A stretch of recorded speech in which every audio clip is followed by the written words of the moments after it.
Hello and welcome to ITV News Meridian. Tonight's headlines in the Thames Valley.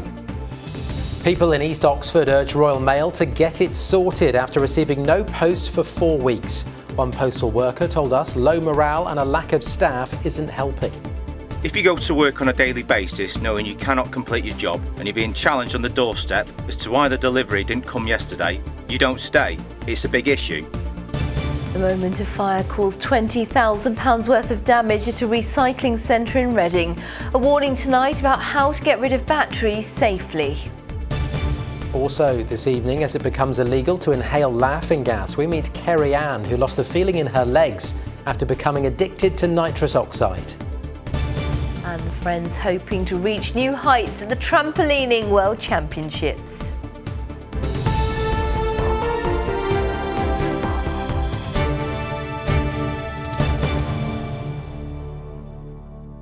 Good evening. People in Oxford are urging Royal Mail to get it sorted after going weeks without receiving any post. Some have missed important correspondence, including hospital appointments and funeral notices. Well, it's partly down to a lack of staff, and Royal Mail say they are recruiting and working to improve their service. One postal worker has told us that morale is low because of the lack of staff, which is making the problem worse. Juliet Fletcher explains. Another day, another missed delivery. Bob Timms hasn't had letters delivered to his home in Cowley for several weeks. He says enough is enough. It's not even 3 weeks, it could be 4 weeks. And it's just nothing's happening, you know. And you see a postman come with his van and you think, oh good, we're getting some post. No, he's got parcels. So he drops the parcel off whoever it is and he's gone again. And that's it. So they've just got to get this sorted. It's gone on too long now. Many residents like Bob have taken to collecting their mail from the East Oxford delivery office in fear of missing important correspondence. Unfortunately, lots of residents in Oxford have been waiting and waiting and waiting for their mail. You know, people have been receiving hospital appointment letters after the appointment should have taken place. They're receiving funeral notices late. Letters that are crucial for their businesses and documents for their businesses really late. So there's a very severe problem, unfortunately, in Oxford at the moment with our postal services. Royal Mail had its challenges last year. Industrial action over pay and conditions in December led to a backlog of post in the new year, as seen here in this sorting office in Thatcham. The dispute was settled in April, but a postal worker who wishes to remain anonymous told us that morale is low because of a lack of staff, accumulating deliveries and problems with recruitment. It doesn't matter how much you earn. If you go to work on a daily basis knowing you cannot complete your job, you're offering an inferior service to what the customers are expecting, and you're being challenged on the doorstep on a regular basis as to why the delivery didn't come yesterday, the day before, you don't stay. It's a big issue. Royal Mail told us that they are facing lower staffing levels than usual, but that they're actively recruiting, bringing in more people to help with demand and introducing a wellbeing programme for employees. A spokesman said, "We are committed to restoring our quality of service to our customers. We have plans in place and dedicated teams responsible for improving deliveries in Oxford and at our delivery offices nationwide. Since July, we've recruited more than 8,000 postmen and women and are continuing to recruit around 500 permanent positions a week in delivery. With Christmas round the corner, residents in Oxford just want to know their post will get through." Juliet Fletcher, ITV News, Oxford.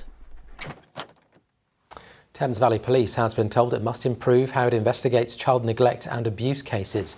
An independent inspection found that in too many cases, children weren't being protected by the force. In one case, police failed to search the bedroom of a 13-year-old vulnerable girl until 15 hours after she was reported missing. The force says they are committed to making changes and have, they say, made significant steps to address the concerns. The report did highlight some good working practices. They have some good practices. They've got some very dedicated officers and staff who are really dedicated to the safety of children, and they work well with partners. But there are some areas where we've made recommendations and they need to improve. So their governance and performance structures, the visiting of registered sex offenders, the way they investigate child neglect and some missing children all need improving. Surveillance cameras in Basingstoke have helped catch a man who illegally dumped household items, including a flat-screen TV and exercise equipment. Adam Walters, who is 34 and from King's Furlong, was caught fly-tipping waste in front of 2 recycling centres in March. Walters was ordered to pay £3,000 in fines and court costs. Now, there are warnings tonight not to put batteries in normal rubbish or recycling bins. It's after a fire at a recycling centre in Reading was started by a battery. Unfortunately, no one was injured, but the fire caused £20,000 worth of damage. Here's Mel Bloor.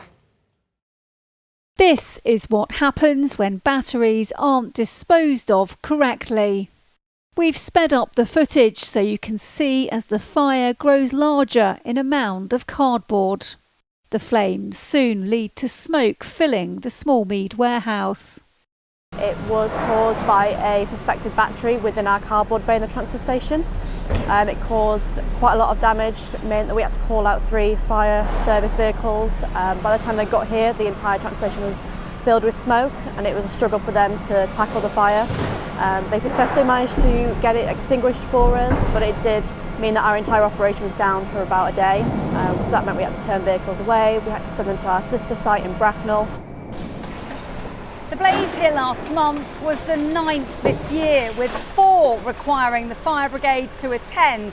Following investigations, most of those fires were started by a battery of some description. The Environmental Services Association says that too many batteries are being carelessly discarded in bins where they're easily damaged and can start to burn. It's also issued a warning about batteries hidden out of sight, ones that are embedded in everyday items such as disposable vapes and small electrical equipment. To dispose of batteries, we would encourage you to bring them to your local recycling centre like we have here at RE3. Lots of supermarkets also take batteries, so taking them there, DIY shops, disposing them anywhere that's designated for batteries rather than putting them into your general bin or your recycling bin. Luckily, there were no injuries to people following this latest blaze at Smallmead.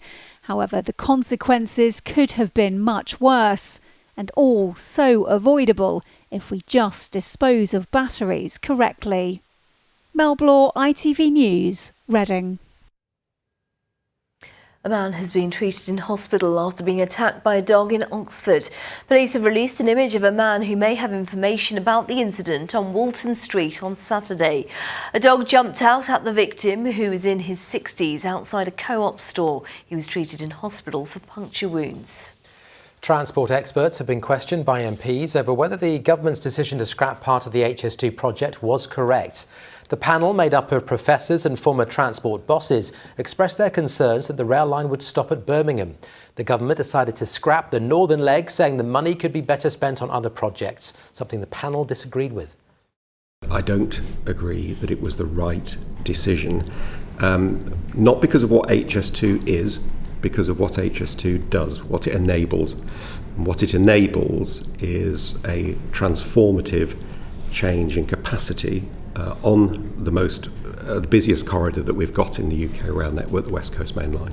I can't understand the logic that says that you have a scheme which runs with a tree with branches, and you cut all the branches off, and therefore there's nothing there but the tree. You're watching ITV News Meridian in the Thames Valley. Still to come. The UK's tallest living Christmas tree gets lit up for the festive season. And there are some more lively showers in the forecast for tomorrow, but things are looking a lot calmer as we approach the weekend. Join me later for all the details. Just to remind you, you can find more news from right across the Thames Valley by heading to our website itv.com/Meridian. You can call us on 0808 1010 095 and you can follow us on social media.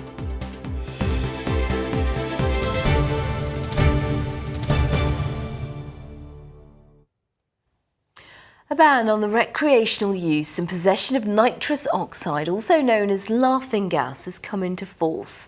Nitrous oxide can cause serious health problems, which is why it has now been made a Class C drug. Well, anybody found with it could face an unlimited fine or even a prison sentence if they're caught repeatedly.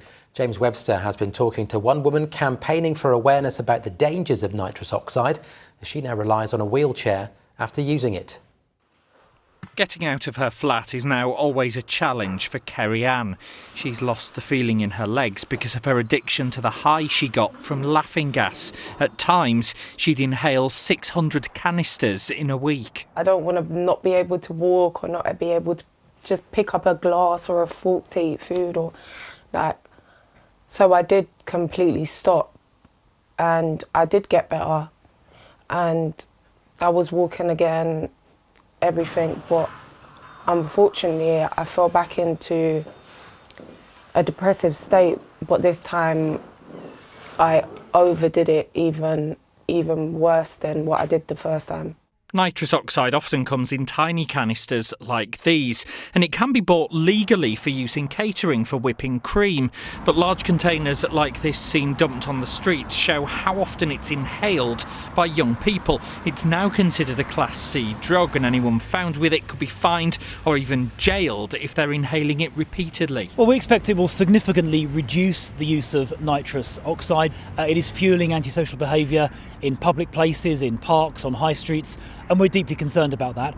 We're also concerned about the emerging evidence of medical damage that it's causing. Doctors believe prolonged use can deactivate the vitamin B12, putting the user at risk of neurological problems, something this clinician has seen all too often. We put out a TikTok video with me explaining about the symptoms. Common presentations, we see young people, usually around about 23, 24, presenting with tingling and numbness, difficulty walking or unable to walk. I've got a neurosurgical colleague that's had a shunt, 3 patients who nearly went blind.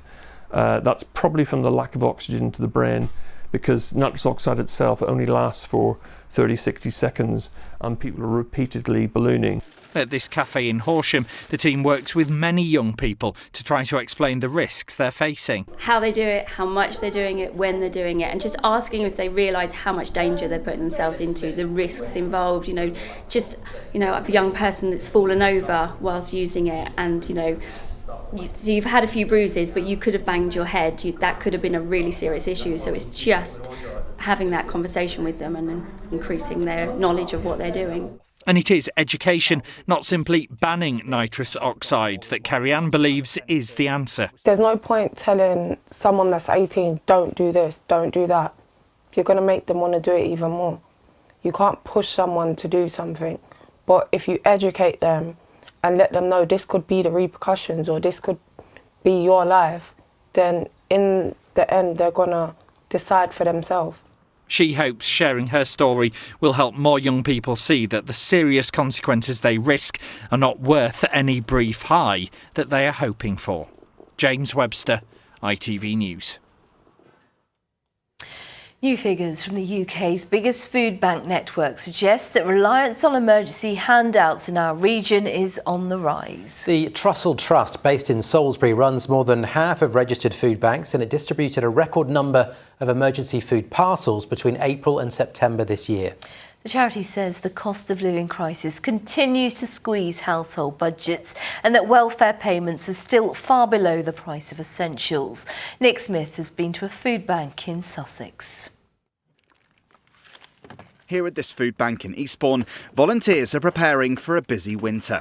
They've recorded a significant increase in people needing support in the area in recent months, especially with food price inflation remaining high. Around 2,000 people come to us every single month. 650 of those food parcels are going to children. So Eastbourne Food Bank started 13 years ago in a porter cabin, and here we are today in this huge warehouse. So COVID brought its challenges, and then of course we were plunged into the cost of living crisis, and that's when our figures really went through the roof. Demand for emergency parcels has seen a sudden jump in our region, with the Trussell Trust distributing approximately 165,000 food parcels between April and September. That's a 14,000 increase on the same period last year. And they now have a record 195 food banks in operation across the southeast. Sharon Spice went onto Universal Credit after losing her job as an administrator. But in the 5-week wait for her first payment, she was left with no choice but to turn to food banks. I never thought that it would come to me having to find a food bank, use a food bank, and also borrow from friends and family. Benefit systems is supposed to be a safety net, it's supposed to cover your bills and your basic essentials. So I was quite shocked when I realised that Universal Credit didn't cover my basics. My dietary requirements changed, my electricity went, and I couldn't afford my basics, even down to like your personal hygiene items. The reason people end up having to turn to a food bank is because their incomes are just too low to cover the cost of essentials. The single biggest reason for that is that our social security system doesn't have a link between the amount of money you get in Universal Credit, for instance, and the actual cost of essentials. We've never had that link. And that's what's driving more and more people to the doors of food banks. We're seeing increasing numbers of children, particularly, growing up in families facing hunger and extreme hardship. The Department for Work and Pensions told ITV News, "We are providing a record £94 billion support package to help with the rising cost of bills, including cost of living payments to over 8 million households, raising benefits by over 10% and helping people with essentials through the Household Support Fund." But those on the front lines of the charity sector say this still isn't enough to stop record numbers from needing to rely on the goodwill of donations this winter. Nick Smith, ITV News.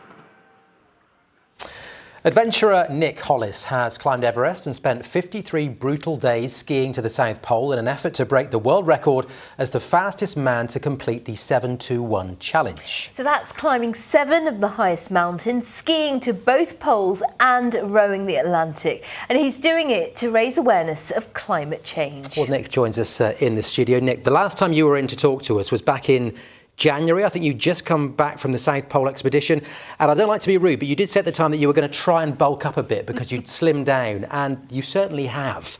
How much muscle have you put on since January? Yeah, it's got to be, let's think this through, over 20 kilos. So in old money, that's over 3 stone. That's incredible. And that's purely from the rowing for the next phase of the expedition? Yeah, I mean, I came off the South Pole. It was really quite brutal in terms of body weight loss, both muscle and fat. So there was a little bit of natural just regain, but also I've been specifically eating and training to try and get myself a little bit of bulk back ready for the Atlantic row. And the other part of your story is that you had long COVID. So you've done all of this and you're still preparing to row the Atlantic, of course, while suffering the after effects. That's right. And I consider myself so lucky and so fortunate to be in this situation, because many that have gone on through their own long COVID journey just aren't. So yeah, and for me, when I think back to the depths of long COVID, I have to pinch myself to think I'm actually here now, because yeah, for a long period it really looked as though there was no escape from that. So back to the expedition. I know you've hit a bit of a brick wall in terms of its progress. Just briefly tell us about that. My plan was to make an attempt on the North Pole in April, and I left the studio, I made my preparations, and literally just before I was about to fly out to Svalbard to then go out onto the Arctic ice, we received a memo saying unfortunately it's been shut down. But on the positive side, I'm really hopeful that I will be able to get out there to the North Pole in April next year, 24, just after the Atlantic row. So fingers crossed that one actually happens. And of course you're doing all of this to raise awareness of climate change. Yes, I'm an ambassador for the international conservation charity Wildland Trust. Sir David Attenborough is a patron of the organisation, and they're an amazing team of people that they're just out there doing incredible work around the world, preserving rainforests and areas of land that otherwise could potentially be destroyed. So yeah, they're having a huge impact, and that's really what sort of motivates me, keeps me going, particularly during the tough times. Well, look, we wish you all the best with it. I know you're packing a Christmas pudding for the rowing part of the expedition because you're going to be away over Christmas. Good luck, and we'll catch up with you, I'm sure, when you come back. Thanks, Nick. Thank you so much. Pleasure to be here. Thank you. OK, sport time now. And what's next for Oxford United? Here's Andrew. Yeah, well, hopefully a new manager for Oxford. But the future is looking bright. They shrugged off manager Liam Manning, leaving the club for Bristol City yesterday. By thumping Chelsea's under-21s, Craig Short took charge of the youths for this EFL trophy game and was delighted to see his side secure their place in the knockout stages. He'll be interim boss until the new manager is found, with former Oxford and Reading player Des Buckingham and ex-Birmingham boss John Eustace the bookmakers' favourites. Meanwhile, Leo Snowden came off the bench to become the youngest player in Oxford history at 15 years and 157 days. Reading fans are desperate for some good news as their fight against relegation goes on. Their draw at home to Bristol Rovers means the Royals stay bottom of League One and have now gone 8 games without a win.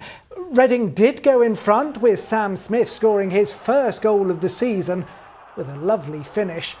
Rovers came back in the second half though, Chris Martin with an excellent strike of his own.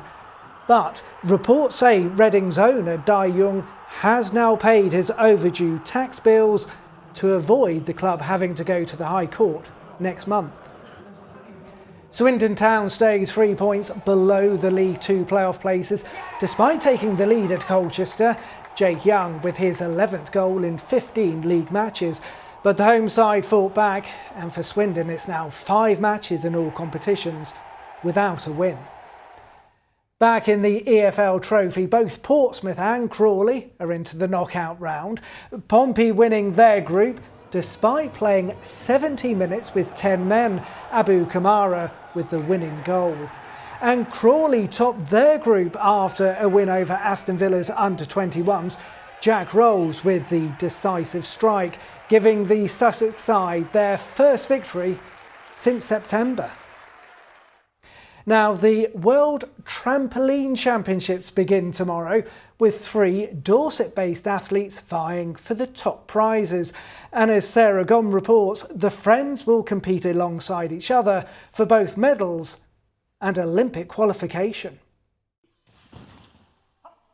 Quite literally reaching new heights at the top of their sport, with their sights set on world titles. These pool-based athletes have been selected to compete at the World Trampoline Championships in Birmingham next month. It's the culmination of many years' dedication to the sport. Two-time British champion Izzy Songhurst began to take trampolining seriously when she was just 4 years old. It's pretty much been something I've been doing since I could walk, nearly. My mum actually coaches trampolining, so she used to take me along when I was a toddler with her when she was coaching, and then I think one day she just put me on a trampoline, and then the rest was history. For Olympic medalist Bryony Page, trampolining was a passion she discovered as a 9-year-old who loved gymnastics. The gymnastics centre we found had a trampoline squad, so I hadn't really seen trampolining done at an elite level before, so when I was doing gymnastics I loved the look of trampolining when they were having their classes and I wanted to get involved. So I tried out for the squad and made it and loved it ever since. And from a young age, Euro medalist Kirsty Way decided to focus on the double mini trampoline. Double mini trampoline is kind of what I like to call the power side of trampoline. So it involves a run-up, 2 mini trampolines, so one of them's at this angle, the other one's at this angle, and then a landing area. So it's almost like a combination of vaulted gymnastics with trampoline. You run up, jump, jump, land. Izzy, Bryony and Kirsty are understandably thrilled at the prospect of competing on the world stage, not least because they'll be performing on home soil. I'm really excited, especially for it to be a home championships and have, friends and family there supporting, and just to have that home environment and have that real sense of support and that community around me. I think it'll be awesome.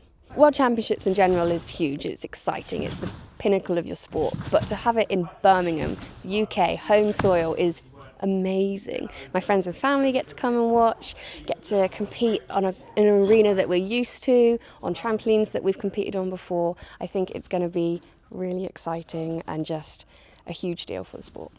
Sarah Gom, ITV News. The Wells from tomorrow until the 19th. Good luck, Izzy, Bryony and Kirsty. Good luck to them. We were just saying we can watch those pictures all day. Brilliant. Really good. Great fun. Andy, thank you. Thank you.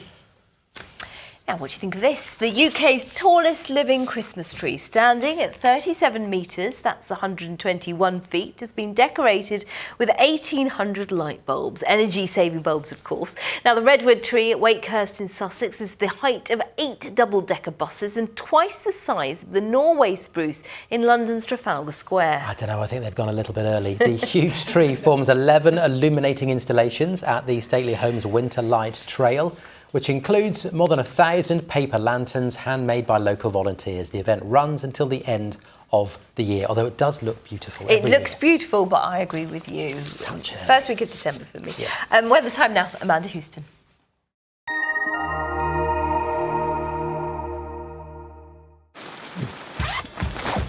Whatever the weather, it always feels like home. Valent Heat Pumps and Boilers sponsor ITV Meridian Weather.